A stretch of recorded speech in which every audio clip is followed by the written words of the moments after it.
Bien, aquí estamos, mi hermano. Gracias. Gracias. Un honor tenerte aquí. El honor es mío. En mi pequeño paraíso. El doctor Fernando, muchos lo conocen, otros no. Está aquí, en mi pedacito de tierra, porque lo considero un patriota, lo considero un hombre con dignidad. Quizás un poco tarde haya reaccionado a enfrentar esta dictadura, pero está aquí convencido de que el castrocomunismo hay que exterminarlo, porque no es ni un comunismo, es una base marxista-leninista adaptada a la egolatría de Fidel Castro, a sus ambiciones imperiales, a su egolatría de emperador del universo que quiso ser. Pero bueno, gracias a Dios no lo logró, porque quiso estar por encima de Dios. Y por encima de Dios no hay nadie. Que es un honor, es un tremendo honor, es un privilegio de vida estar aquí con Agustín y que me haya brindado la hospitalidad de venir aquí a su paraíso a conversar con él, a aprender de él. Y le estoy infinitamente agradecido. Bueno, ambos vamos a aprender. No. Ambos vamos a aprender. Aprender de usted y siempre es así, claro. Ambos aprendemos. Y le estoy muy agradecido, Agustín, gracias por invitarme, por brindarme la hospitalidad de su hogar, de su casa. Y es un honor, quiero que sepan que es un honor estar aquí con Agustín. La lucha, un solo final, la libertad de Cuba, la extinción del castrocomunismo. El origen de esta amistad ha sido la libertad de Cuba. Todo por la libertad de Cuba. Exacto. Todo. Gusto en tenerte aquí. ¿O no? Me he fijado en tus actuaciones en las redes sociales. Te soy sincero. Primero te consideré un fraude. Bueno, es que tantas cosas. No así de lleno, ¿no? Sencillamente publiqué algo sobre ti, pero no buscando la enemistad ni nada de eso, buscando si es verdad que eres un hombre que de corazón necesitas que nuestra Cuba progrese, que se acaben los abusos de poder, que se acaben las injusticias, que se acabe que el cubano tenga que vivir sin dignidad. Yo calculaba que si de verdad eres un hombre así, de buen corazón, como la opinión que tienen muchos de ti, iba a llegar este momento. Y ya ha llegado este momento. Hoy vamos a hablar de todo. Yo lo voy a hacer con una sola base, con un solo objetivo.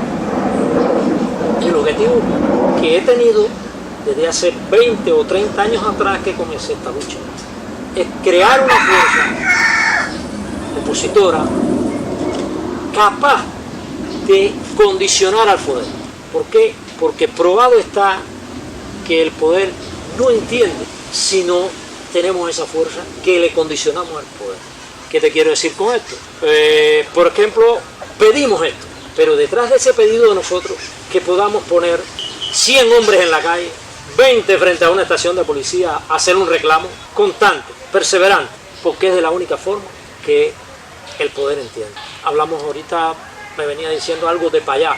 Payá le faltó eso, con Payá no podían. Intelectual y políticamente los había superado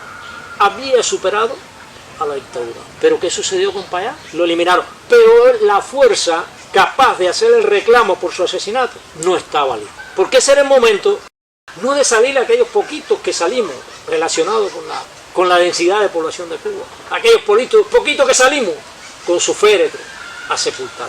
No, era momento de que un pueblo entero saliera al reclamo, y entonces ellos sí iban a temer, y ellos sí iban a saber que hay una fuerza detrás de cada pensador diferente acá dentro de Cuba. Mi objetivo es ese, siempre ha sido ese, crear esa fuerza. ¿Cómo? Dando información e intrusión, no a la sociedad civil precisamente, sino a la sociedad secular. Introducir nuestras ideas, nuestro razonamiento en cada barrio, en cada casa, dentro de las casas. Por eso siempre digo que la comunicación y la intrusión tenemos que arrebatársela al poder. quitársela. Ellos no la van a ceder. Tenemos que quitarle esa poderosa arma que tiene la dictadura. Y Fidel Castro se percató de ello desde el comienzo de las luchas. Todo aquello que él decía que no iban a censurar, que no, eso era nada más para cubrir la censura fuerte que tenía preparada él. Entonces, mi objetivo, que es en el que podemos coincidir o no, pero coincidimos de hecho, porque tú has hecho convocatorias para la calle, tú has reaccionado solo, sin estar vinculado con nadie, convencido de que hay que salir a la calle, de que hay que exigir abiertamente, porque tenemos todo el derecho de hacerlo, salga el sol por donde salga, bajo cualquier medida represiva a la que estemos expuestos o que nos apliquen. Ya tú has sido, yo un poco que pensaba, cuando por primera vez te vi en Facebook, este hombre sabrá lo que está haciendo. Cuando le pongan las esposas, lo encierren en un calabozo, le amenacen con sus hijos, con su familia, cuando todas esas cosas perversas que hace el régimen, cuando se le apliquen, resistirá. Pero bueno, estás aquí porque yo percibo que las has resistido y has estado bastante solo. Las voy a seguir resistiendo. Has estado bastante solo. Voy a seguir resistiendo. Entonces, estoy dispuesto a pagar todo el precio que estoy llevando. ¿Qué propongo? No voy a tratar en proponerlo antes de comenzarnos a contar historias. El profesor Pedro Albert también ha hecho casos similares, ha sido bastante objetivo. Y tú también has hecho convocatorias. Yo también he hecho convocatorias, pero un poco más amplias y más organizadas, con más apoyo dentro de la sociedad civil opositora. ¿Qué podemos hacer? Intentar unirnos todos en una convocatoria respaldada, no solo por la sociedad civil, sino por la población. Esa es mi idea. Convocatorias hacia objetivos claves que nos afectan para alcanzar la libertad de Cuba, que nos obstaculiza esa fuerza de resistencia capaz de condicionar al poder. Yo estoy seguro que lo podemos lograr. Te digo que he venido trabajando en esto por años. He tenido, con toda modestia, ciertos logros, no los que yo quisiera, pero sí han habido logros preocupantes para el gobierno, sin un afán de liderazgo, de protagonismo, que estoy proponiendo a ustedes y otros más que van a participar, con los cuales yo creo poderlo relacionar. Porque en realidad, si no hay unión, si no nos compactamos un poco, los hechos individuales se esfuman, se mueren. Todos quedan en la inmediatez. Ahora tú, que pones directa, en la inmediatez alcanzas miles y miles de seguidores. En la prensa, el sensacionalismo. Lo mismo en la prensa, bueno, en la prensa oficialista no sale, les preocupa pero no sale. Pero sí en la prensa internacional o en la prensa del capitalismo. Porque ellos viven de eso, de la prensa. Cuanto más sensacional es una noticia, aunque sea una noticia de porquería como muchas que ponen, más cúmulo de evidentes tienen, de observadores, de visualizaciones. Pero eso no significa nada dentro de la acción por la libertad. Bueno, nada hipotéticamente. Cuando vas a realizar la acción, la mayor parte quedó en la prensa, como muchos han quedado. Si ves la historia, el día que el señor salió con la bandera americana en la plaza, sensacionalismo, ya nadie lo recuerda, no ha sido símbolo de seguirlo, porque hasta más está en los Estados Unidos ya. Pero como así han surgido muchos y han muerto en ese inmediatez. Tanto tiempo que llevo en esto, le he servido de puente para muchos realizarse, pero en el exterior de Cuba. Yo estoy convencido que la lucha es acá adentro y que aquí es donde hay que enfrentar la situación. Ahora, bueno, bien, creo que yo he hablado bastante. Ahora tienes tú la palabra. Agustín, yo pienso, y también se lo dije al profesor, que cuando no hay una sociedad civil fuerte, una oposición ante la injusticia, una oposición ante lo injusto, lo que está mal, hacia la falta de derechos humanos, falta de derechos ciudadanos, no una oposición fuerte que desde que sea legítima, que tenga un programa, que tenga un método, que tenga un sentido, se va a estar disperso en personas que aisladamente, es decir, abogan por los derechos humanos, por las libertades públicas, y entonces hay una represión individual hacia ellos, y entonces todo fácil de controlar. Es decir, todo queda ahí, no, esto yo lo he escuchado a usted y creo que son legítimas sus dudas, ¿no? Y porque definitivamente es una gran represión donde todo conduce a la cárcel. Ahorita hablábamos de decir, no, aquí no hay constitución, aquí no hay ley, aquí no hay nada, y entonces todos los caminos te conducen a la cárcel. Estás bailando un danzón en una sola losa donde todos son rayas que están prohibidos, salirte de ahí. Entonces, ¿cómo exigir tus derechos? Porque, como usted decía, que cómo tú adquieres la capacidad cívica de sentirte un ciudadano que tienes tus derechos y exigirlo con valentía, porque como decía Maceo, es de cobarde no exigir tus derechos, es de cobarde. Valentía y conocimiento. Exacto, pero es una cobardía no ejercitarlo. Los derechos no se mendigan, los derechos se ejercitan. Y entonces aquí vive sin derechos humanos, no hay ley, no hay constitución, es letra muerta, es un código carcelario. Un reglamento carcelario. Un reglamento, como usted le dice, un reglamento carcelario. Todo te conduce, ¿qué? Es decir, cualquier camino que tú alzas a una voz, que clamas por un derecho humano, un derecho ciudadano, una libertad pública, todos los caminos conducen igual a la represión y la cárcel. Entonces, hasta que no hay una toma de conciencia popular, que cada día es más, y yo lo veo así, cada día hay esa inteligencia popular que no se puede engañar, esa toma de conciencia popular, como le decía en la última, quién es el Goliat, quién es el abusador, quién es el que te impide que tú tengas libertades públicas y no estés paralizado ante ese miedo antropológico, ante esa represión, ante esa cárcel, que tú digas, bueno, ¿por qué no vivir en democracia? ¿Por qué no tener derechos? ¿Por qué no puede haber una sociedad democrática donde tengas libertad de expresión, libertad de pensamiento, libertad de manifestación, libertad de prensa, libertad de asociación? ¿Por qué no puedes tenerlo? Si las luchas desde nuestros mambises fueron para eso. Martí decía que por lo único que vale la pena que un pueblo que pelee, y es por las libertades públicas. Por lo único que se peleó aquí a través de toda la historia fue por las libertades públicas.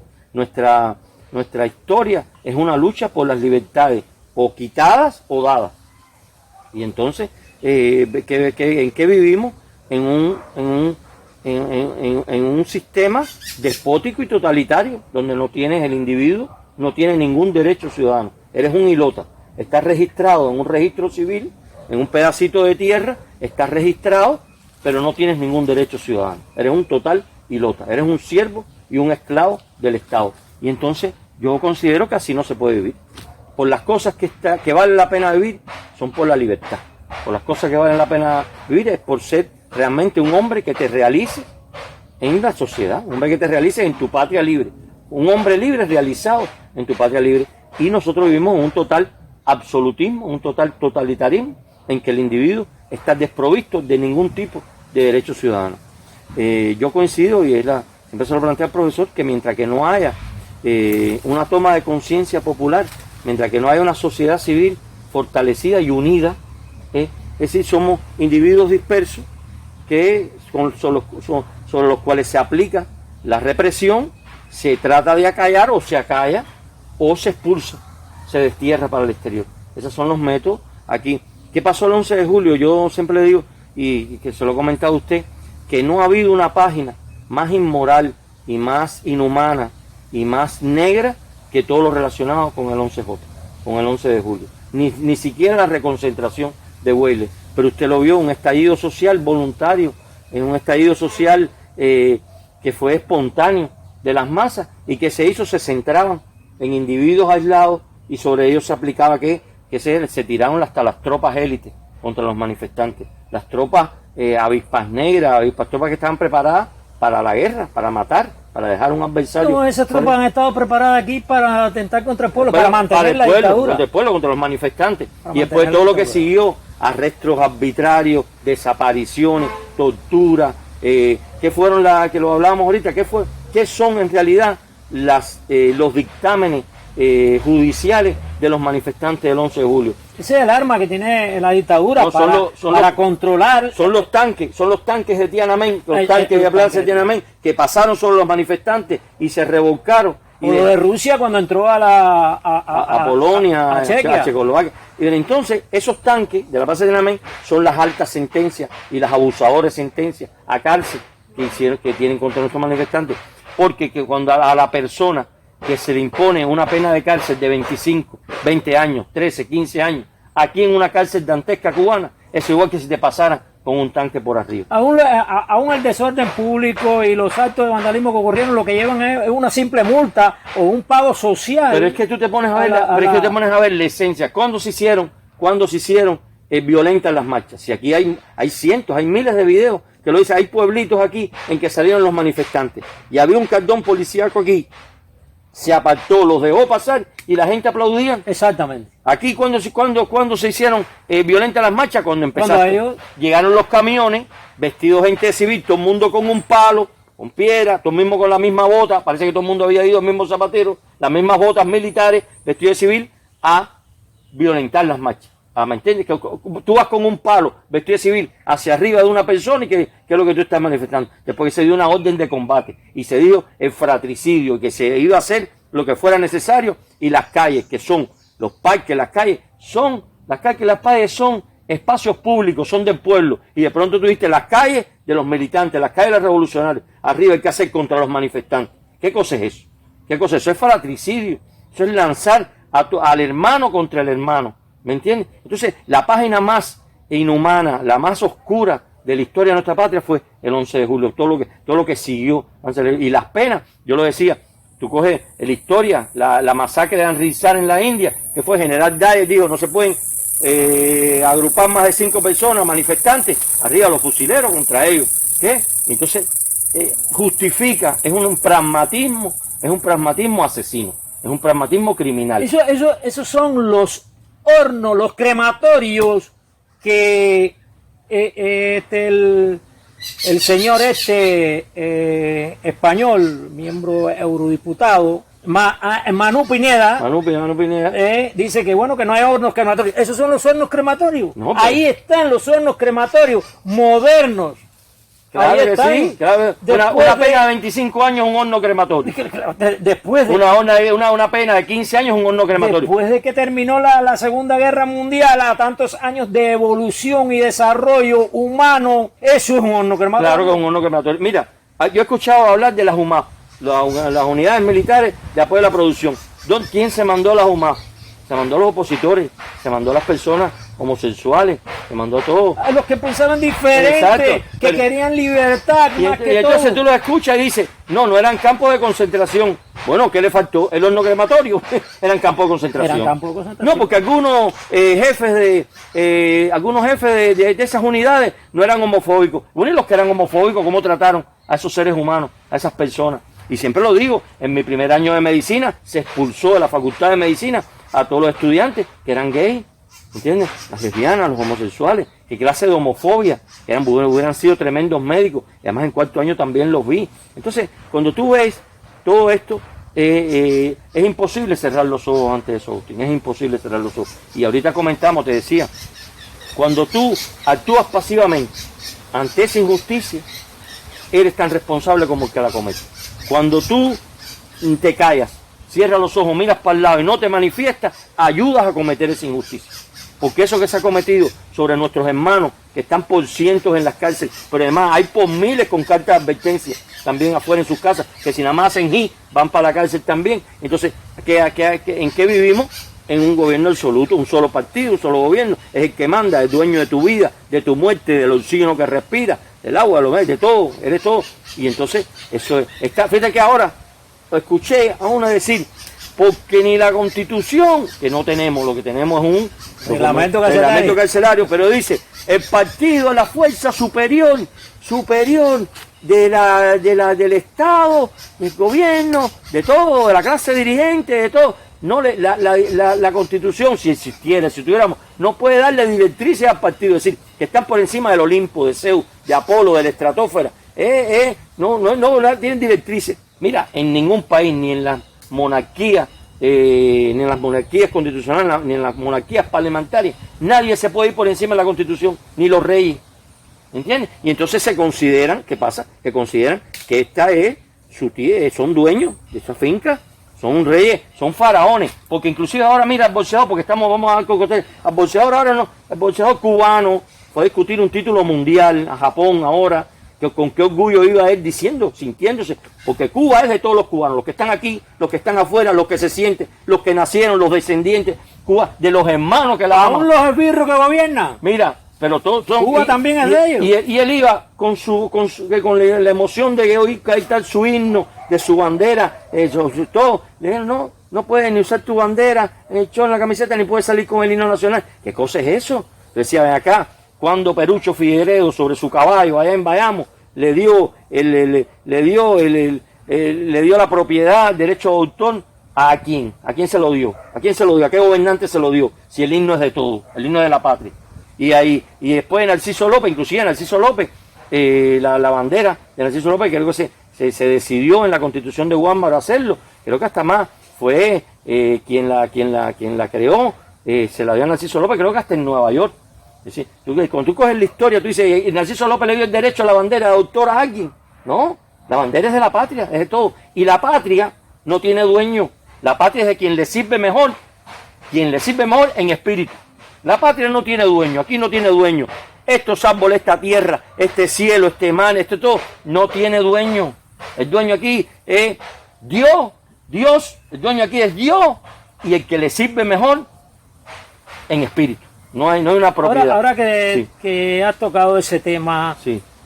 Vamos a ser bien directos. Sí. Bien directos. Nosotros, bueno, sí, me incluyo nosotros, pero no somos nosotros. Sí. El pueblo ha permitido un poco que todo esto suceda, porque es cierto, hay medidas represivas, hay presidio, hay exclusiones sociales, sí, pero tú y yo y otros más, unos están en la cárcel y otros están libres.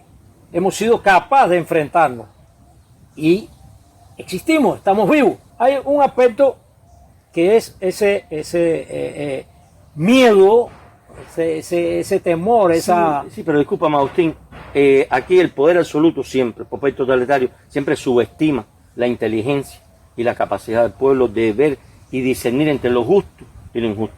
Porque eso lo veo yo ahora mismo en mi misma cuadra y en mi misma zona donde yo vivo.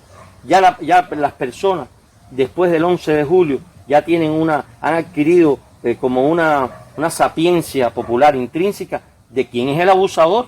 Eso que tiramos para en los medios internacionales, de que somos el David luchando contra el Goliat, contra el imperialismo, el bloqueo. No, las personas aquí ya saben, ya cada vez hay más inteligencia popular. ¿Qué pasa? Que ahorita hablamos del daño antropológico. Durante 63 años inoculado ahí la desconfianza, la desunión. No hay nada más vil que dividir un pueblo y degradarlo, Agustín. No hay vileza mayor que dividir un pueblo y degradarlo. Y durante 63 años, ¿qué es lo que se ha hecho? Dividir un pueblo. Tú eres gusano, tú eres disidente, tú eres revolucionario, dividir al pueblo, ¿me entiendes? Y eso es una vileza. Esa es, disculpa, te voy a interrumpir, sí, esa es la labor que tenemos que hacer nosotros. Entregar al pueblo, y cada vez y que el pueblo sepa que podemos hablar, nosotros hablamos. Pero hay otros que hablan y dicen, pero que también actúan. Pero mira, Agustín, ya le digo, se subestima. No son invulnerables. El absolutismo menosprecia la inteligencia del pueblo, la menosprecia. Y nuestro pueblo cada vez más ya sabe quién es el abusador, y eso lo vemos a veces, cuando aquí se le llamó abusador a un policía, ¿cuándo? Y sin embargo, en los últimos tiempos, y después del 11 de julio, ya es común y alrededor, y durante los últimos años es muy común que las personas llegan, y lo he visto yo en mi barrio, se enfrentan y decir, ¿por qué ese abuso? ¿Por qué esa injusticia? Y se enfrentan, y se paran, y las mujeres se paran, nuestras mujeres se paran y dicen, ¿por qué estás cometiendo esa injusticia? Eso es un abuso. Y cada vez más las personas se dan cuenta quién es el David y quién es el Goliat. Cada vez la gente se dan cuenta de que vivimos en un absolutismo y que todo está prohibido, y que todo está prohibido, y todas las leyes son prohibitivas, cárcel, prisión, prohibido, multa, cárcel, prisión. Vivimos en ese estado, y ese daño antropológico, ese miedo que se ha tratado de inocular desde 63 años, que te paraliza, hoy ahorita hablamos bueno, de... se ha tratado, no, se ha inoculado. Sí, se ha inoculado, y entonces te paraliza el individuo deja de sentir su poder cívico, su derecho cívico, estás paralizado por la represión, por el miedo, por la cárcel, y entonces llega un momento que hasta cae en un dilema ético, de que no sabes discernir lo justo del injusto, porque te paraliza y tienes dudas, y tienes desconfianza, y estás paralizado, y entonces llega un momento que no puedes discernir eso fundamental, que es la base de la ética, que es lo justo, la justicia. Pero en estos últimos tiempos, y por eso te digo que ha habido una toma de conciencia, en estos últimos tiempos ya la gente sabe lo que es justo y lo que es injusto. Yo le he preguntado, nosotros hablamos y te decía, yo estoy enfocado y he decidido mi vida a la libertad de los presos políticos, pero yo le he preguntado a personas de cualquier situación y cualquier afiliación y de todos tipos, ideológica y pensamiento y de todo, y no hay una persona, Agustín, que no me ha dicho, están presos injustamente. Porque todo el mundo se da cuenta, todo el mundo lo sabe, tú un niño se da cuenta que eso es un castigo ejemplarizante con rigor, que eso es un escarmiento, para decirle a la sociedad y tener atemorizar al pueblo de que aquí no se va a permitir que ningún cubano se exprese y se manifieste. Es un castigo, no es justicia. Y tú le preguntas hasta a un jovencito, un niño, ¿es justo que estén presos? Y te dicen, no es justo que estén presos. No importa de dónde sea, no importa su ideología, no importa. La gente ya ha concientizado, el pueblo ha concientizado que ellos están presos por un castigo ejemplarizante, no por justicia. Pero eso hay que llevarlo a que todo el mundo, porque las cosas que he hecho, las acciones, que es un escaloncito, un granito, lo que ha hecho el otro, lo que ha permitido es quizás un poquitico más de toma de conciencia, de que uno tiene de que los derechos no se mendigan, los derechos se ejercitan, y que lo que es injusto, y hay que estar dispuesto. Y yo le he dicho, cada vez hay más personas, Agustín, cada vez más hay más personas dispuestos a ir voluntariamente a la cárcel. Y cada vez hay más personas dispuestos a pagar el precio de la libertad. Eso es lo que tenemos, eso es en lo que tenemos que enfocarnos, en activar. Eso va a venir solo, porque, te explico, cuando se está dispuesto en el autosacrificio a demostrarle al abusador, a demostrarle al déspota, al totalitario, al absoluto, que está abusando y que es injusto lo que está haciendo, cuando se está dispuesto a demostrarlo y a pagar el precio, porque es un alto costo, y a pagar el precio, la toma de conciencia viene sola.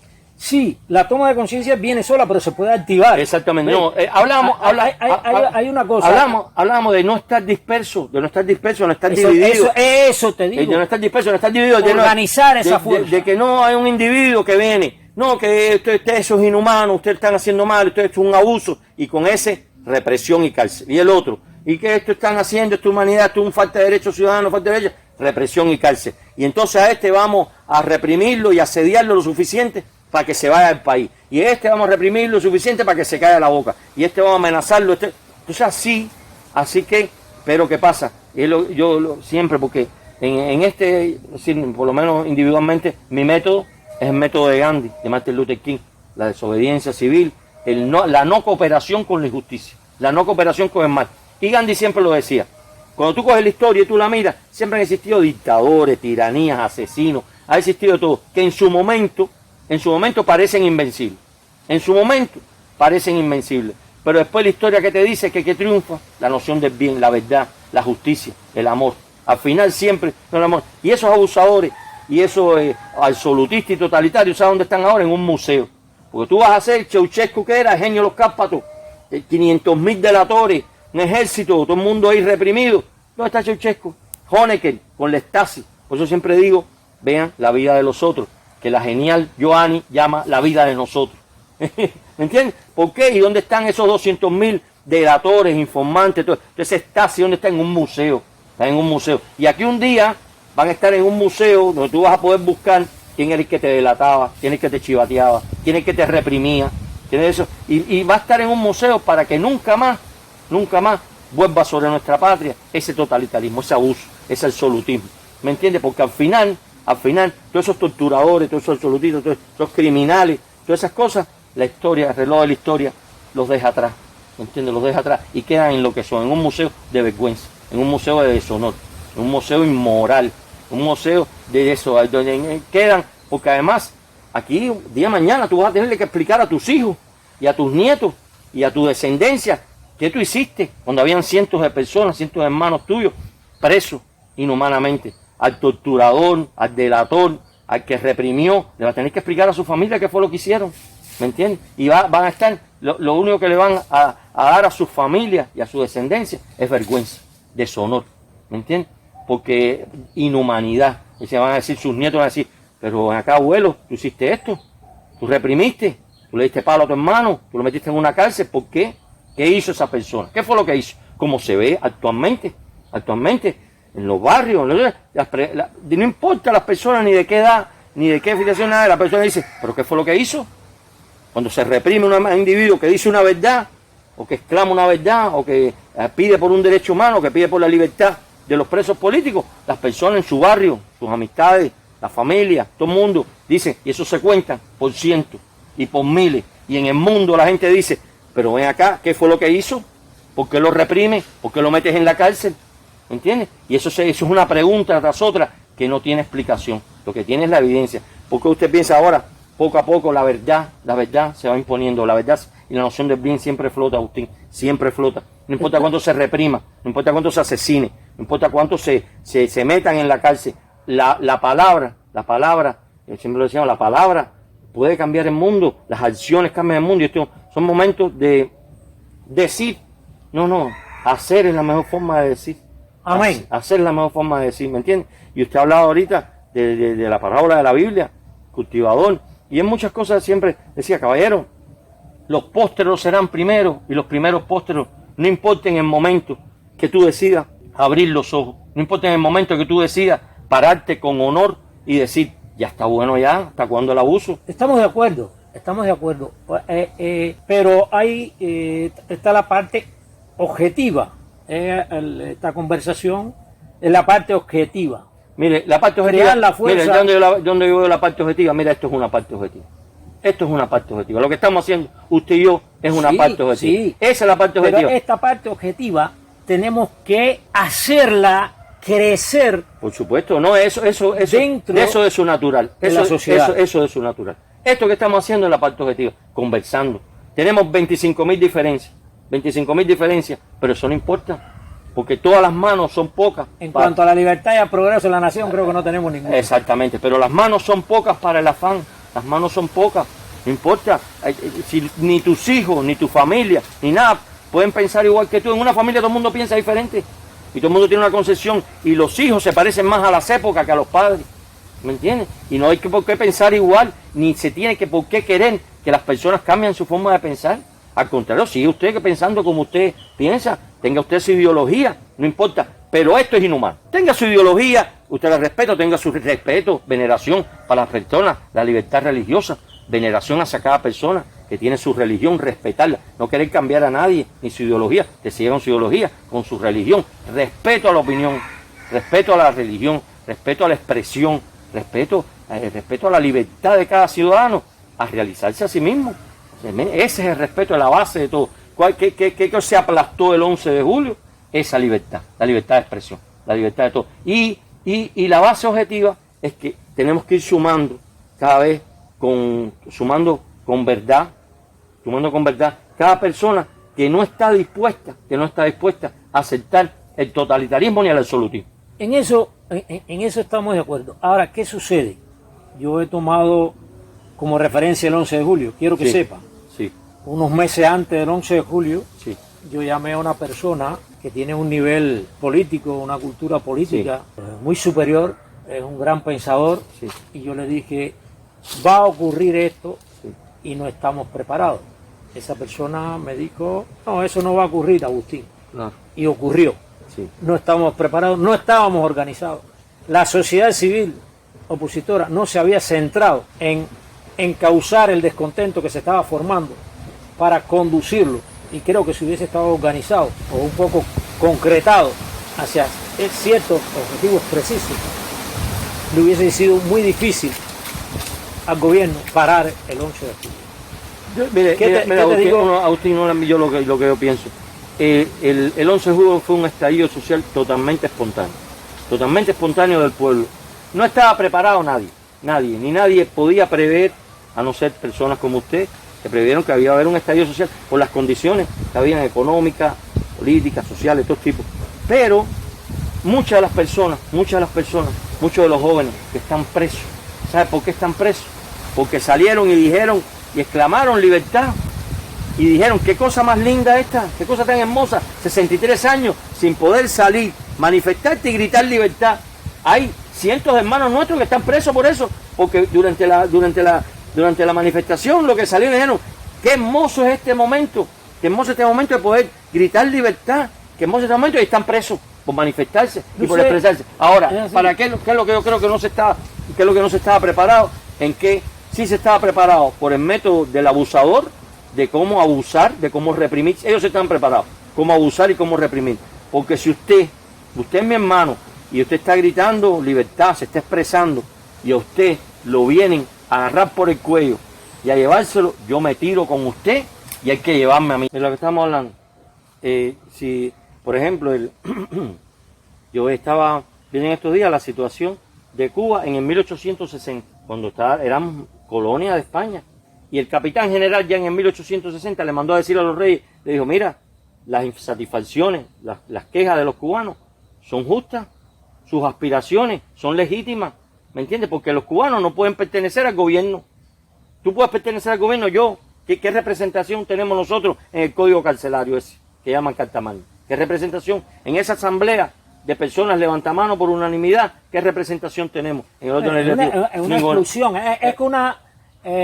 suponiendo que fuera una constitución, es excluyente. Vives en el ostracismo en tu propia patria. Exactamente. Tú vives insiliado en tu propia patria, ¿me entiendes? Sin ningún derecho ciudadano. Tú no puedes, como tú vas a gobernar sin una persona que disienta, sin una oposición. ¿Cómo pretendes gobernar? Gobiernas, claro, con la represión, con la cárcel, con el absolutismo, con el totalitarismo.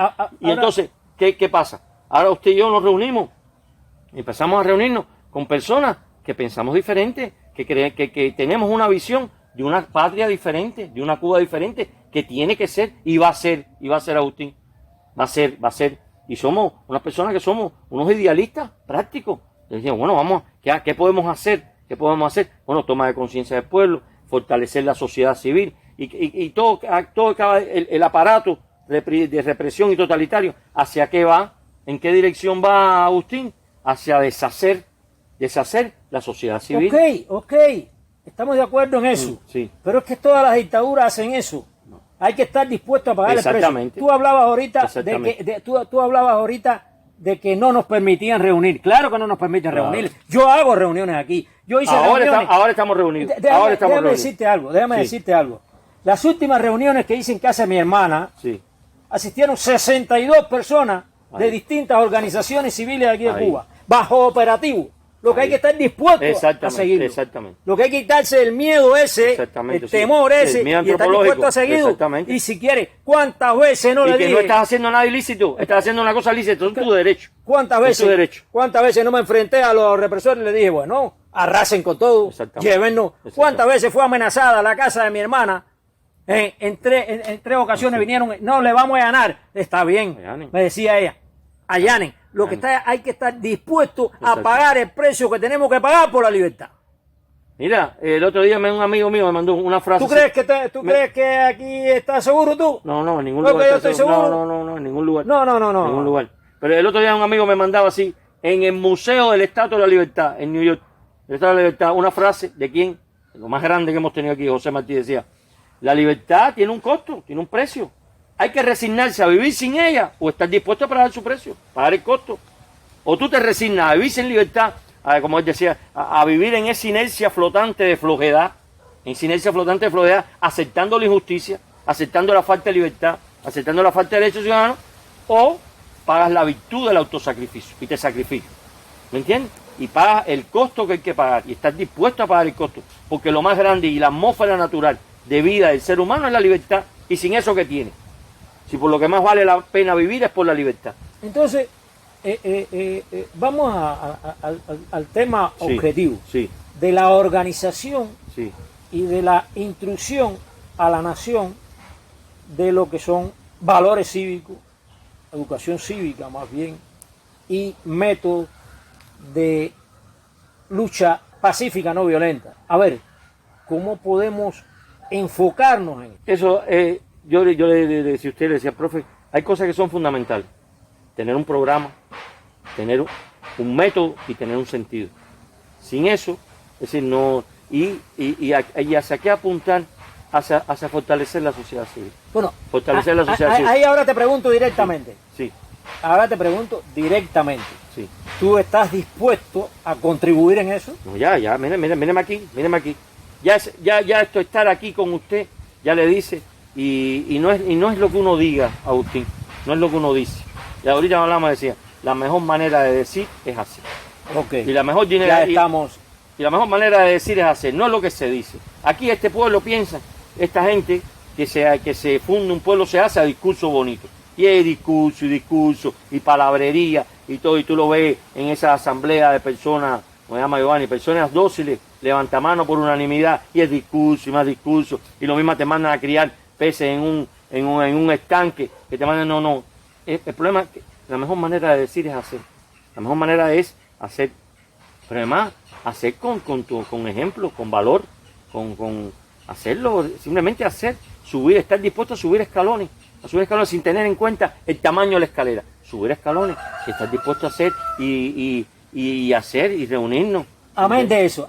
Sí. Y ahora te voy a hacer de las preguntas que hago yo Sí. como periodista, preguntas a veces un poco incómodas. Sí. ¿Cómo fue que llegaste a este convencimiento de hacer?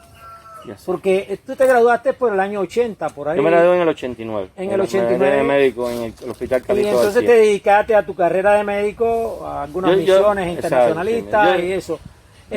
Yo siempre le digo a las personas que ¿Cómo es que llega? Exacto. Todos llegamos a un Exactamente, convencimiento en algún momento de la vida. exactamente. Aún aquellos que a veces personas que asesinan en el último momento se arrepienten y reconocen. ¿Tú me entiendes? Pero yo lo que quiero es saber un poco de aclaración. Sí, yo sé su pregunta, Un poco de aclaración. Para muchos, inclusive de la sociedad civil, que preguntan o que se preocupan, como sucedió con Junior García, o como ha sucedido con otros. Sí, entiendo su pregunta. Esta es una pregunta Sí, no entiendo su pregunta. incómoda. No, para nada. Pero hay que ser transparente. No, es necesario. No es ni incómoda nada. Yo ahorita hablamos, decía, el problema es que hay cosas que son por fe. Usted se lo esperaba, como yo no lo sé. Y la fe, mira, en la fe, los pósteros serán... hablando. Sí. En la fe, Agustín, los pósteros serán primero y los primeros pósteros. No hay una explicación. ¿Quién se pone a explicar la fe de Abraham? ¿Quién se pone a explicar la fe de Job? ¿Me entiendes? Hay cosas que son por fe. Y ya le digo, en la fe y en la vida, los pósteros serán primero y los primeros pósteros. Ahora, ¿qué pasa? ¿Cómo tú llegas a un convencimiento? De que tú vives en un lugar donde no se respetan tus derechos ciudadanos? Que tú vives bajo un poder absoluto, bajo un totalitarismo. Cada persona, como los pueblos, tienen su historia. Decía Einstein que cada persona está formada por átomos y por historia. ¿Me entiendes? Cada persona tiene su historia. Y nadie puede saltar fuera de su sombra. Nadie puede saltar fuera de su historia. Nadie puede saltar fuera de sus átomos. ¿Me entiendes? Y cada persona tiene átomos, está formada por átomos y por historia. Y no puedes escapar jamás a tu destino, ni siquiera ni sentado en la sala de tu casa con la chimenea al lado. Pero tienes que tener el convencimiento. Tienes que saber cuál es el sentido de tu vida.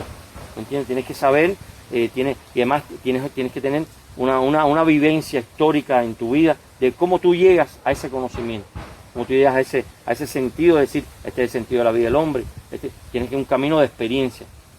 Y yo, cuando me gradué y siempre he dado la anécdota, eso es un progresivo, tienes tu historia. Yo me gradué de médico, no hay persona en nuestro país que sea más vilipendiada y más discriminada que el médico, no existe. Desde que te gradúas, eres un medio básico del Estado, eres un siervo del Estado. Y yo llegué, me gradué. Un instrumento del Estado. Eres un medio básico, eres un siervo, eres un hilota del Estado.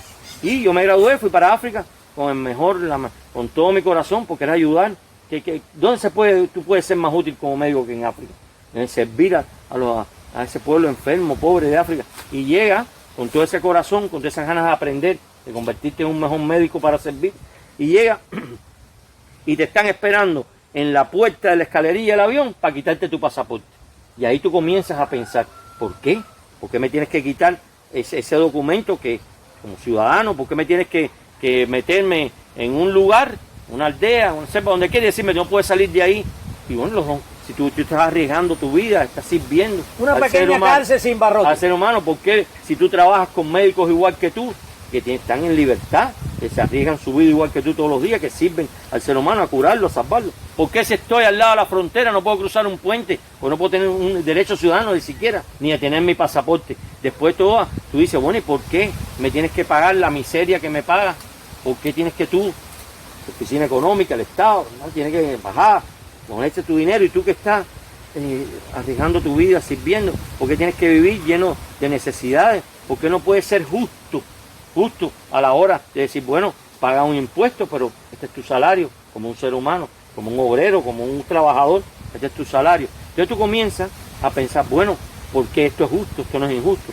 Vienes para acá, después tuve la oportunidad de viajar, trabajas en los policlínicos, qué vida, tuve que vender hasta flores para poder subsistir en el periodo especial, ¿me entiendes? Un salario de nada, salario de miseria, estás condenado a un salario de miseria, una vida de miseria y necesidades, y tú dices, ¿por qué? Vas analizando, ¿me entiendes? Después, cuando tienes la oportunidad de viajar, que viajas al mundo, tú dices, bueno, comienzas a ver, bueno, cómo es ser un ciudadano, cómo tener derechos ciudadanos, cómo tener derechos humanos. Vienes para acá, cartas de liberación como un esclavo, no puedes viajar, y tú dices, ven acá, ¿pero por qué? No te explicas cosas. Mira, hay hechos, por ejemplo, aquí yo siempre digo, ¿no?, que tú es bloqueo. Aquí el gobierno buscó el bloqueo, aquí el gobierno buscó la ley Hemburto. Clinton no quería firmar la ley Hemburto. Y yo estaba en Argentina cuando tumbaron las 2 avioneticas civiles, las tumbaron a cohetazos. Y mis amigos me preguntaban, pero ven acá, un MiG-23, un MiG-25, lo que sea, no podía bajar esas avioneticas, sí que las podía viajar. ¿Pero por qué le metieron los cohetazos? Porque sabían que al otro día Clinton iba a firmar la ley Hemburto. Porque les conviene. Porque es la historia de que toda la culpa la tiene el bloqueo, y él es el David contra el Goliat, y eso se ha vivido. Aquí todo se le echa la culpa al bloqueo. Y entonces, vienes para acá, no te dejan viajar. ¿Qué derecho ciudadano tienes que esperar 5 años si quieres poder viajar? Y dices, ¿pero por qué? Carta de liberación. Ahora están los médicos regulados. Entonces tú dices, ¿por qué esa falta de derechos ciudadanos? ¿Te das cuenta? El regulado, nos vamos a emplear la palabra. Esclavo. Artículo número 13 de la Declaración Universal de Derechos Humanos. Negado. Esclavo. No es violado. Negado el artículo número 13 de la Declaración Universal de la cual Cuba es signataria, firmante y gestora. Esclavo. Pero entonces vas viviendo, tú dices, bueno, voy a un hotel, me paran, no puedes entrar a un hotel si no eres extranjero. Vas a comprar un medicamento en una farmacia internacional. No puedes, en una farmacia aquí en tu propio país no tienes que ver un extranjero, turista, para que te compre. ¿Qué cosa es esa falta de todo, de honor? ¡Qué vergüenza! Y entonces vas a parar ¿a qué? Vas a parar a una estación de policía, vas detenido, ¿te das cuenta? Te expresas a favor de la libertad de expresión, vas a parar un calabozo, te expresas a favor de los derechos humanos de un pueblo tan noble como el pueblo de Myanmar, vas a parar un calabozo también, ves la inhumanidad del 11 de julio, te das cuenta y tú dices, ¿cómo puedo cerrar los ojos ante esto? Ves la cruel represión contra tu pueblo, te das cuenta, entonces vas ganando en conciencia social, vas ganando en ir encontrando las verdades, la verdad, la justicia. ¿De qué lado está la justicia? ¿Ves cómo se tratan a los opositores? Con la barbarie que se trata de los opositores. Y entonces, cuando tú tienes, Agustín, cuando tú tienes en tu corazón, en tu alma, un sentido humano de la vida, cuando tú crees en Jesús, cuando tú crees en los derechos humanos, cuando tú crees en las libertades públicas, cuando tú tienes un conocimiento y tienes un amor por Martí, por tu historia, por la historia de tu patria, tú no puedes aceptar esas cosas, no puedes aceptarlas. Cuando abres los ojos y cuando te decides a decir ya basta ya, eso es, cada momento, cada persona tiene su momento. Dicen que la justicia está en el momento y modo de pedirla.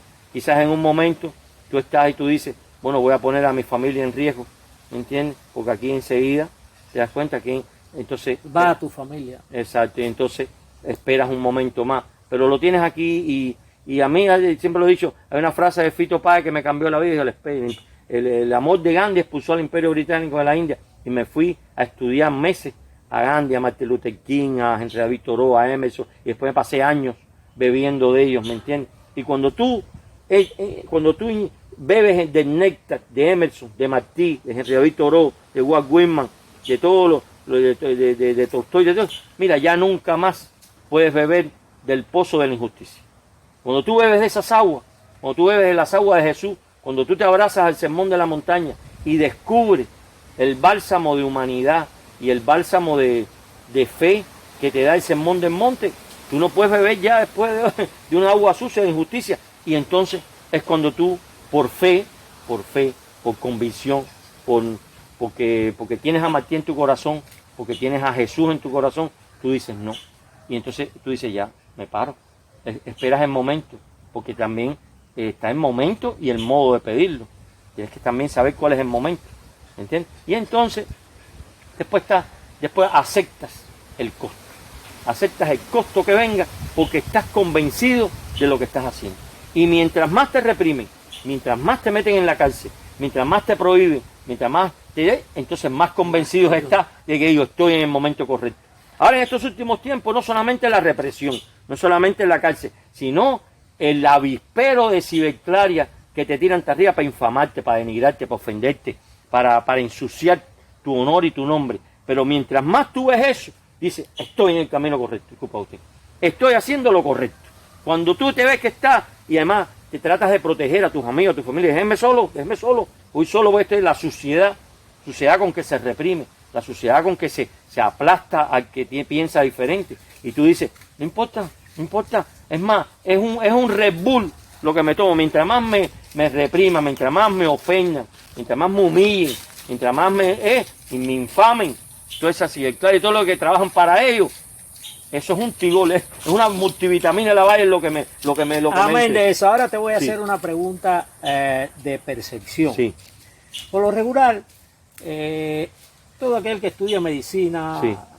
vamos a decir médicos, Sí. ya sean cirujanos, especialistas en Sí. ortopedia, en lo que sea, bueno, Sí. tienen una sensibilidad por el ser humano. Sí. Yo creo eso, Sí. creo eso porque dedicarse a curar un ser humano es algo grandioso. Sí. Hay que sentir amor hacia eso, Sí. hacia la herida que tiene abierta a otra persona, hacia el dolor que está sufriendo. Y entonces, bueno, ¿y por qué? Ya te dije, una pregunta Sí. de percepción. Sí. ¿Por qué crees que, habiendo tantos médicos en Cuba, tanta personal dedicado a ese tipo de labor, Sí. sensible a la humanidad, Sí. por qué son tan pocos los que se deciden a hablar de esta otra enfermedad, que es la enfermedad social, la enfermedad dictatorial? ¿Por qué son tan pocos? No, mira, yo creo, Bueno, quizás son pocos, pero son muchos y quizás me atrevo a decirte que son la mayoría los que sienten indignación ante lo injusto, ante la injusticia que se comete sobre los médicos, hacia la esclavitud que se comete sobre los médicos. Porque te digo algo, la medicina es un sacerdocio, Agustín, la medicina es un sacerdocio en que un ser humano se dedica a salvar, a curar, a mitigar el dolor, ¿te das cuenta?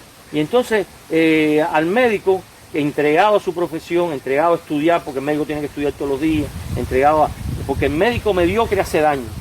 El médico que no es buen médico hace daño. Y son los menos. Sí, exacto, pero lo primero en la medicina es no hacer daño. Así que el médico es un sacerdocio que se entrega a estudiar, a prepararse, a servir, a curar, a mitigar el dolor. ¿Te das cuenta? Y entonces es muy difícil que el médico se meta en política, ¿me entiendes? Que el médico se mete... No se mete en política, pero es utilizado como un instrumento en la política. Pero siempre tú ves en el médico que siente que dice que se siente por esos consejos esculapios, por ese juramento hipocrático. ¿Qué trata de ser el médico? Siempre el mejor médico. Y no importa en las condiciones que esté, y el médico no está mirando ni el dinero, las cosas, que el médico que siente realmente, siente ese amor por servir al ser humano, por curarlo, por mitigar su dolor, todas esas cosas, ni pendiente de estar el dinero, lo que siente es que tengo que preocuparme por ser cada día mejor médico, por aprender más, por ser más suficiente, ¿te das cuenta? Entonces es una preocupación, por eso cuando uno ve un médico que no lo hace así, uno siente hasta pena.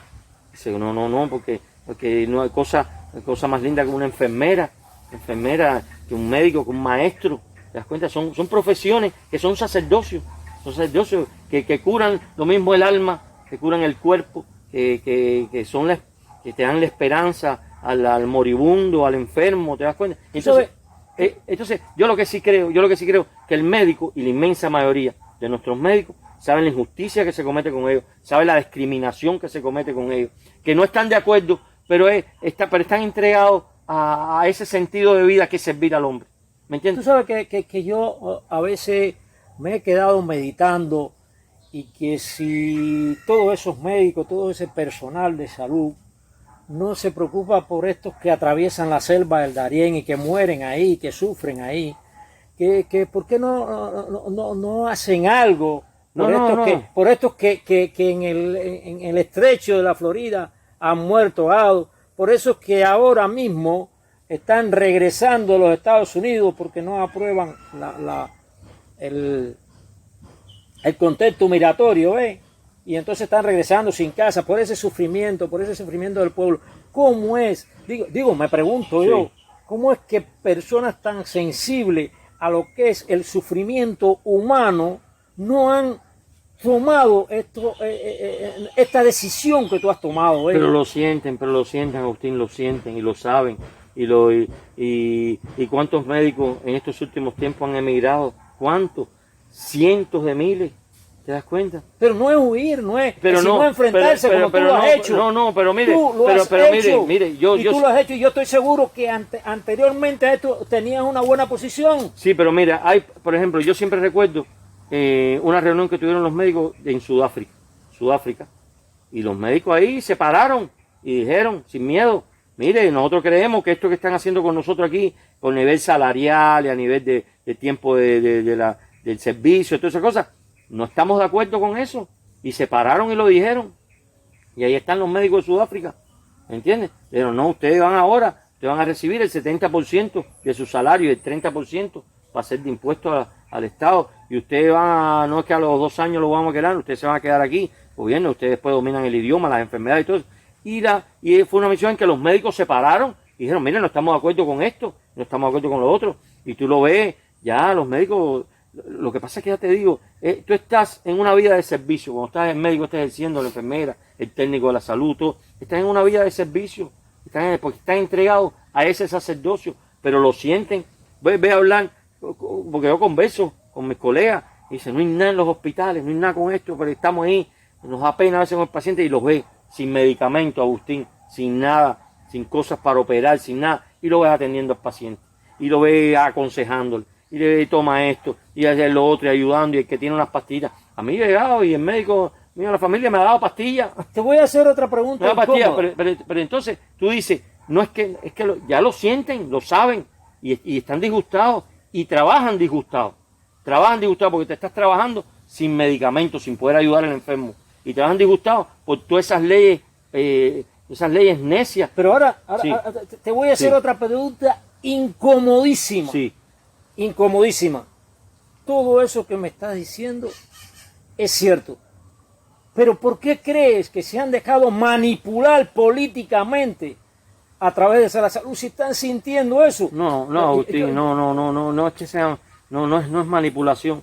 Yo conozco médicos que tienen, qué sé yo, 5 o 6 misiones para poderse comprar un apartamentico. Pero precisamente eso, está pensando en el beneficio personal. Están pensando, y la sensibilidad hacia la sociedad. Están pensando hacia en su el pueblo familia. Que está sufriendo. Él va a curar gente, él va a curar, él va a operar, él va a curar al necesitado, a curar al enfermo, a aliviar el dolor. Y entonces va y hace 5 o 6 misiones para poderle comprar un apartamentico a su familia, a sus hijos. ¿Y por qué si el médico tiene el derecho, por qué ese sacerdocio que él ejerce hacia la sociedad, por qué no exigen el derecho que se le pague lo justo? Lo exigen en su medida, pero justo para tener ese apartamento. En su medida lo dicen y lo comentan y lo hacen, pero tienes que estar situado en que esa es una profesión de entrega, es un sacerdocio, Agustín. Ellos, ya te digo, muy difícil, el médico se mete en política y en cosas,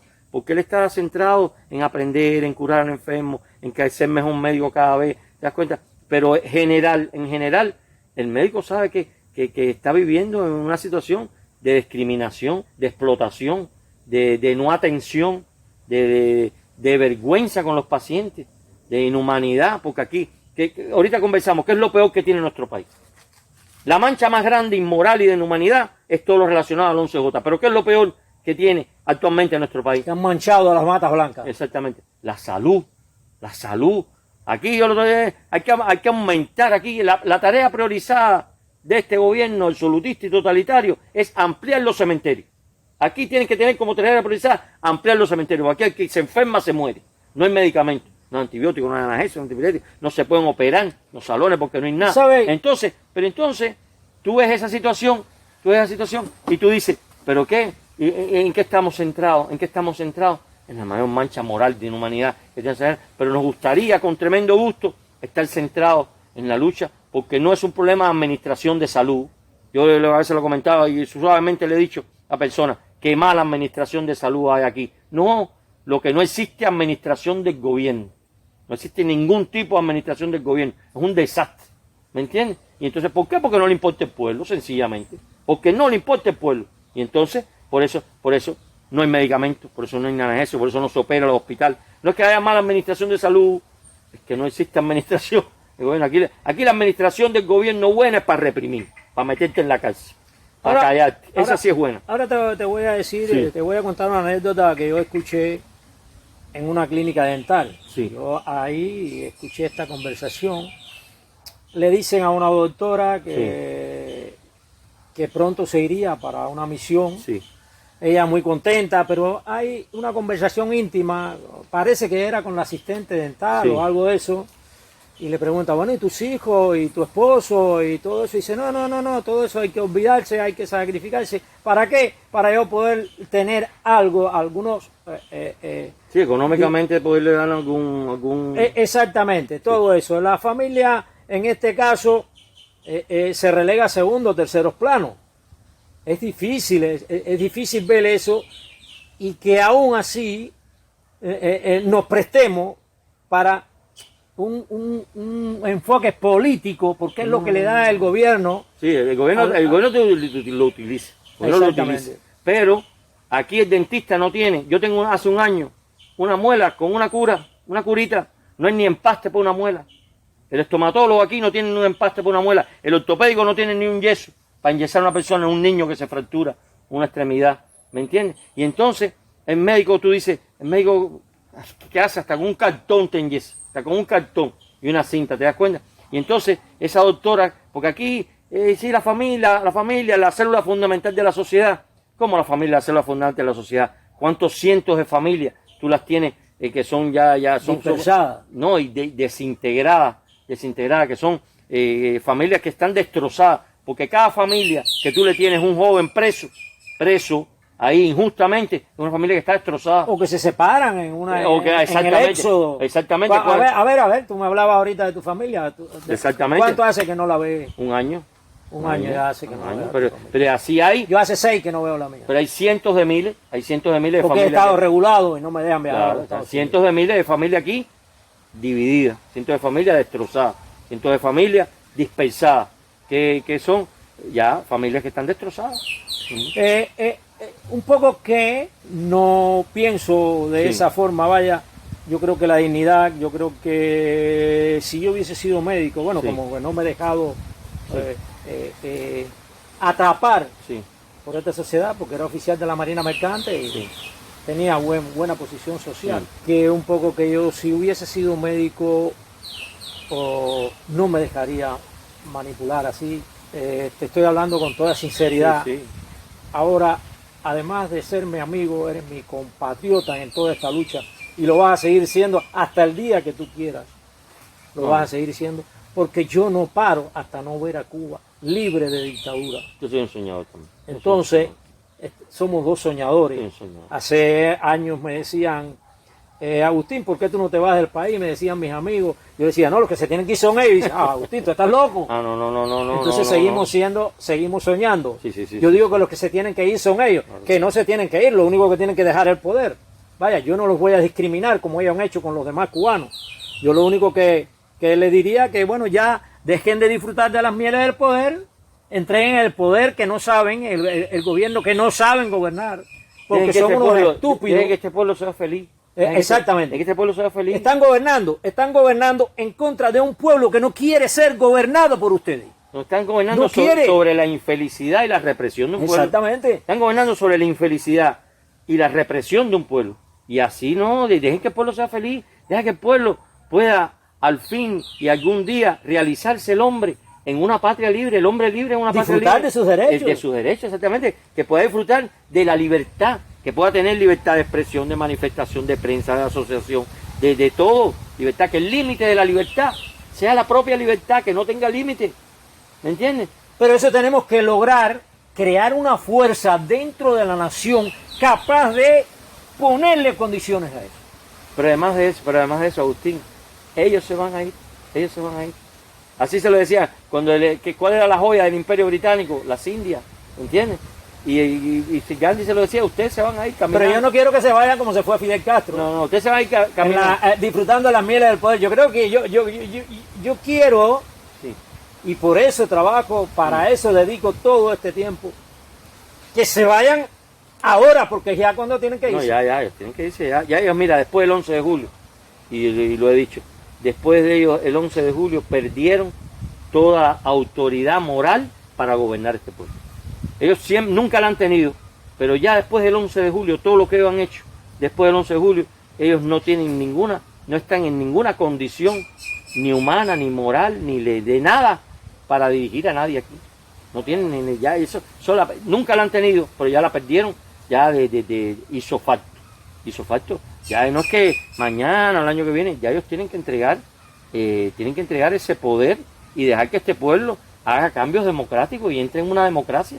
Y hay una democracia en este país. Y las personas, y el cubano pueda vivir feliz, libre en su patria libre. Porque vivimos, y sin lugar a dudas, Amén de tus palabras. y vivimos bajo un poder absoluto y totalitario. Y eso ya no es que lo escondan, ya eso es a la cara. Vivimos un poder absoluto y totalitario. Y eso lo único que trae es infelicidad y represión para este pueblo. Lo único. Y cárcel.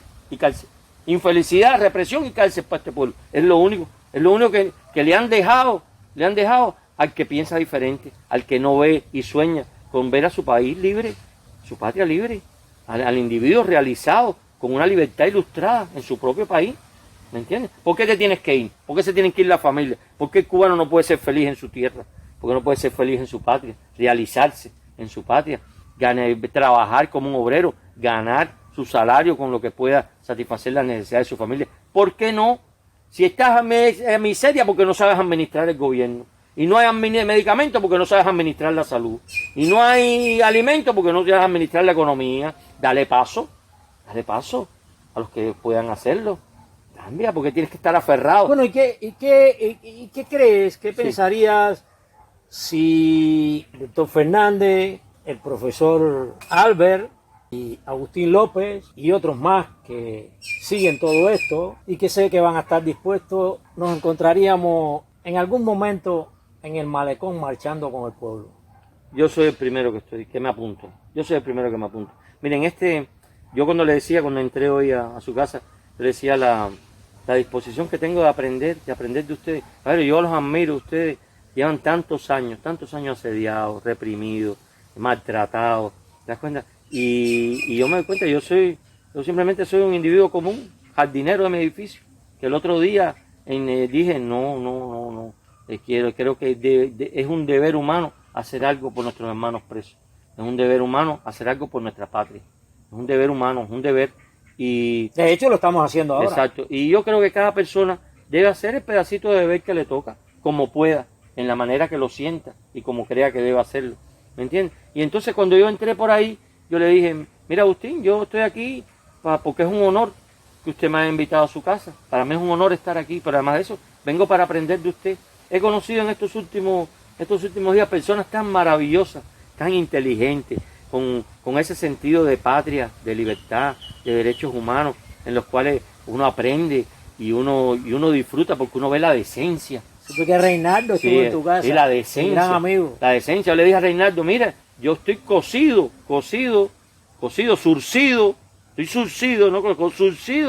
a su luz, a su estrella, al de usted y al de Giovanni. Y fíjate cómo es la admiración que el profesor y yo tenemos un trato. Si el día que conozcamos a Giovanni, yo tengo que darle un besito a ella primero en nombre del profesor. Y ya el trato es que si él la conoce primero que yo, él tiene que saludarla primero por mí y después por él. Porque es la admiración, qué valor, qué intrepidez, qué decencia, qué todo. Y aguantar así con ese valor 30 años más de asedio, de represión, de cárcel, de detenciones, de humillación, de infamia, de todo, ¿te das cuenta?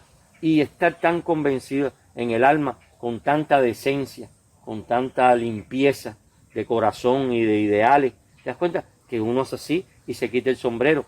Y ahorita hablábamos y te decía, sí, inocente, sí es verdad que voy con inocencia por una pila de cosas y no quiero desterrar la inocencia. No, no se puede desterrar la inocencia, al contrario, hay que incrementarla cada día. Sí, no quiero desterrar. A veces tengo amistades que me dicen, Agustín, es que tú hablas con esos esbirros, con esos agentes que te vienen a reprimir, que te llevan preso, y tú hablas con tanta inocencia, con tanta transparencia, que es como... No, yo te digo, en este eso hay que incrementarlo, hay que hacer cada día más niños. No, yo no quiero, con la seriedad que hacen las cosas los niños, con la seriedad que hacen las cosas los niños. Yo no quiero desterrar la inocencia de mí porque no quiero ponerme jamás a la altura ética de la inhumanidad que yo he visto. De la humanidad que yo he visto y no quisiera. Aprendo todos los días porque me equivoco, Agustín, me he equivocado varias cosas. Yo también me equivoco. Exacto. Pero inclusive ya llega un momento, por eso te he preguntado ahorita, ya llega un momento que no sé ni siquiera qué es lo correcto en conducirme hacia un esbirro. Bueno, yo te digo, yo te voy a dar esta forma que muchos no aceptan, que muchos no aceptan. Acuérdate de Cristo. Sí. Y ese que está delante de ti, con sus malos pensamientos, con su egoísmo, instinto quizás de asesino, que a veces tú lo ves que se ponen rojos porque quieren golpearte, o pensarían en matarte, a lo mejor están pensando en matarte, en eliminarte. Bueno, que ese también es un ser humano que tiene corazón, tiene alma, tiene familia. Yo siempre le doy el consejo a todos que el ejemplo que hizo Nelson Mandela fue grandioso. ¡Grandioso! Sí. Pero ¿tú sabes lo que? 27 años. 27 años en la cárcel. Una cárcel sudafricana, además. Una cárcel Que se sudafricana. enfermó ahí hasta de todo, sí. ¿Sabes lo que es eso? Todo. Y salir y decir, los perdono. Sí, no, salir y reconstruir un país, porque salió a reconstruir un país, una nación nueva. Yo me voy por esa vía. Yo me voy por esa vía. ¿Sabes lo que pasa, Agustín? ¿Sabes lo que pasa? Es que uno, y usted ya se lo ha hecho saber, yo vivo abrazado al sermón de la montaña. Yo vivo abrazado a Jesús. Pero entonces cuando veo que digo, bueno, yo vivo abrazado a Jesús y a Martí. Pero entonces veo en este camino que es que ellos no cesan de ver sin escrúpulos cómo pueden, ¿te das cuenta?, acallar las voces, cómo pueden acallar los individuos. Y yo le he comentado a usted, esta última vez trataron de internarme en una institución psiquiátrica.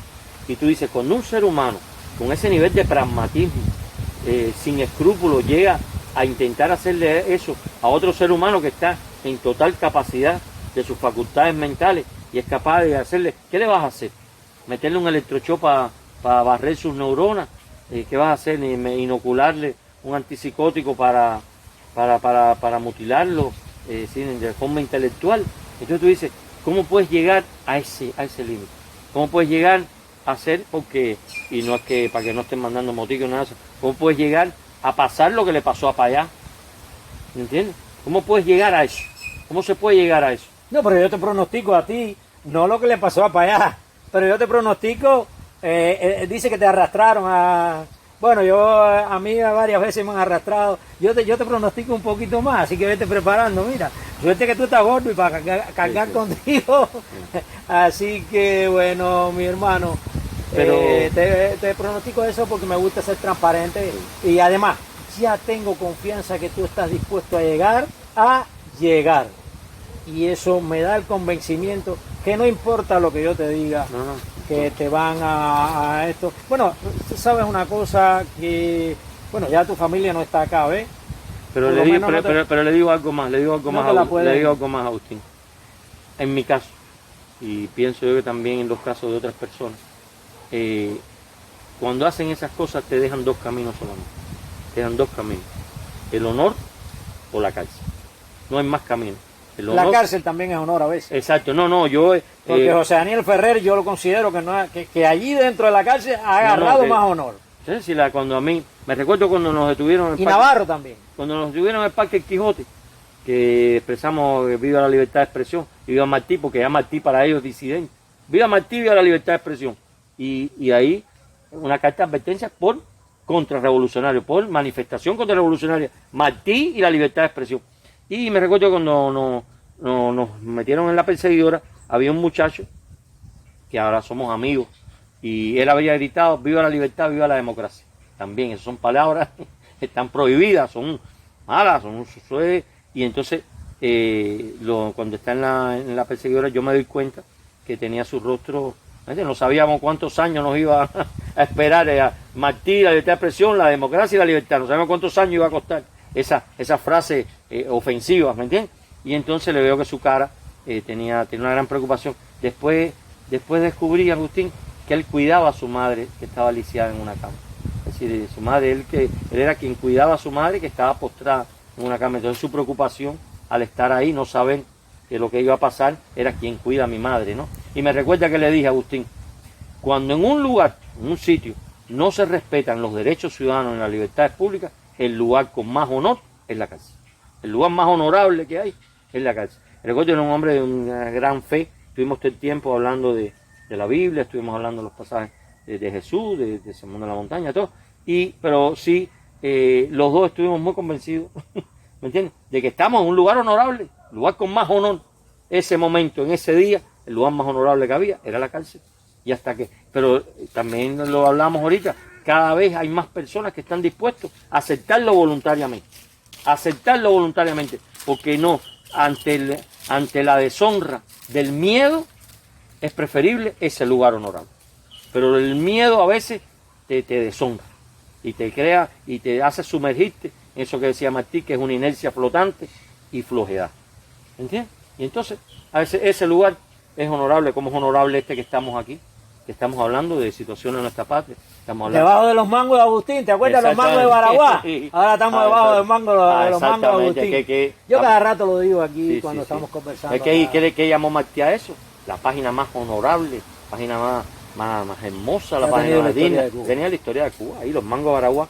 Y lo digo porque ellos no tienen ni siquiera la gallardía de tratar al opositor, al adversario con gallardía, con nada, lo más sucio. Exacto, lo más sucio. Y yo lo comentaba en estos días, siempre lo digo, y cuando lo supe me llené de admiración por Maceo. Yo admiro hoy más a Maceo que lo admiraba, que lo que yo pensaba que podía admirarlo. Por eso decía Martí, tenía tanta fuerza en la mente como en el brazo. Cuando los mangos de Baraguá, hubo cubanos que como iba a venir Arsenio Martínez Campos con poca escolta, estaban planeando hacerle un atentado a Arsenio Martínez Campos. Y Maceo lo conoció y le dijo, primero tienen que pisotear mi cadáver antes de hacerle daño a ese señor. Pisotear mi cadáver. Nosotros somos los que enfrentamos al enemigo en el campo de batalla con el pecho, ¿me entiendes? Bala, el sable, ¿me entiendes? Tienen que pisotear mi cadáver. Jamás caería yo en esa infamia, ¿me entiendes? Y le mando un correo a Flor Colombé contándole la anécdota de lo que había pasado, que habían cubanos que habían tratado de hacer eso. Y el correo, por azar, por accidente, cayó en manos de los españoles. Y Arsenio Martínez Campos le dio la carta. Y le manda una contestación donde le dice, supe que usted anatemizó lo que se pretendía hacer con mi persona. No veo el día de conocerlo en persona y estrechar su mano como amigo. Mire usted lo que es un adversario, con gallardía. Eso le contestó Arsenio Martínez Campos, cuando te enfrentas a tu adversario con honor, con gallardía, con valor, no de forma sucia. ¿Cómo tú vas a enfrentar a tu adversario tratándolo de meter en un manicomio? ¿Cómo tú vas a tratar a tu adversario porque quieres callarlo, meterlo en un calabozo? ¿Cómo tú vas a enfrentar a tu adversario haciendo cualquier método sucio, matándolo? No, chico, no. A lo que pasa es que el honor es de Maceo. Bueno, hoy te puedo casi asegurar que si te encierran en un manicomio, iremos a sacarte allá. No, pero el problema es que, mire, Agustín, hay tres cosas que son sensaciones subjetivas de tu yo y que no dependen de ninguna persona en la situación, que son la libertad, la felicidad y la realidad y la realización personal. Y lo digo, donde yo esté, donde me encierren, podrán quebrar mis huesos, podrán hacer conmigo lo que quieran, pero la libertad, la felicidad y la realización personal, mía, la mía individual, depende solamente de mí. Y yo me siento libre en cualquier lugar que me encierre. Me siento libre, hagan conmigo lo que hagan. Ok, pero nosotros nos sentiríamos libres también si vamos a buscarte. Y me voy con ustedes y si me tengo que quedar, libre igual. ¿Me entiendes? Y soy libre aquí debajo de estos mangos y soy libre donde quieran, lo que quieran hacer conmigo, donde me encierren, en lo que les dé la gana. Porque somos cubanos libres en nuestra patria libre. Oye, tenemos muchas cosas de que conversar. Sé que te he hecho preguntas No, incómodas, para nada, para nada. pero Y el profe además, si hay- esto es un chisme. El profe le dijo que me llevara recio. si hay, no te he llevado, no te he llevado. Sí, no. He tenido consideraciones. Gracias, Agustín. He Pero el tenido profe le dijo, consideraciones. llévamelo recio. llévamelo recio. He tenido consideraciones, pero no he dejado de hacer esas preguntitas incómodas, No.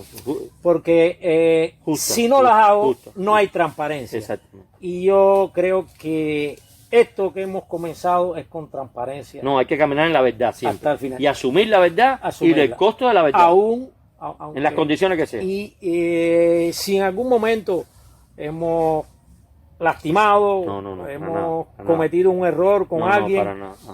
a cualquiera, lo mismo a ti, a cualquiera, yo le pido perdón. Claro que sí. El error no ha sido con intención, Exacto. el error ha sido con vistas a sacar a la luz muchas cosas que a veces por andar ocultas no se han podido ser o convertirse en cosas bien humanas.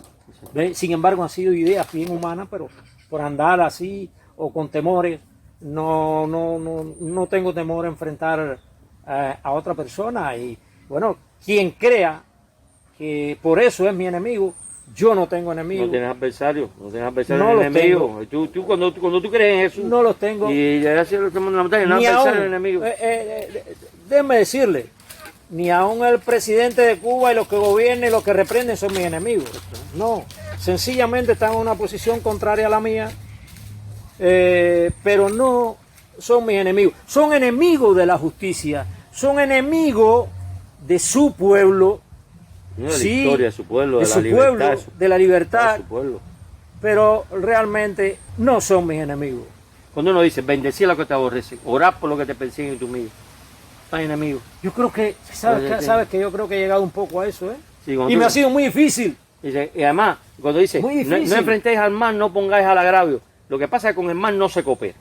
Se es desobediente con el mal. Exactamente. Con una ley injusta, soy desobediente con Por la eso ley yo no obedezco Soy- leyes soy- del reglamento carcelario que es la Constitución. Exactamente. El único juez fiscal que uno tiene, la razón, el corazón, la intuición, esa pequeñita voz que tiene uno en el corazón, ese juez fiscal de uno. ¿Me entiendes? Amén. Y con esas lindas palabras damos por terminada esta conversación. Gracias, Agustín. No es entrevista, es conversación Gracias. entre dos amigos, Sí. dos Dos hermanos, hermanos ya. Dos dos patriotas dos que hermanos buscan ya. la libertad y el progreso de la nación al precio que tengan que pagar. Y bueno, gracias mi hermano. Gracias. Gracias. Gracias. Gracias de verdad, sí. Gracias a ti.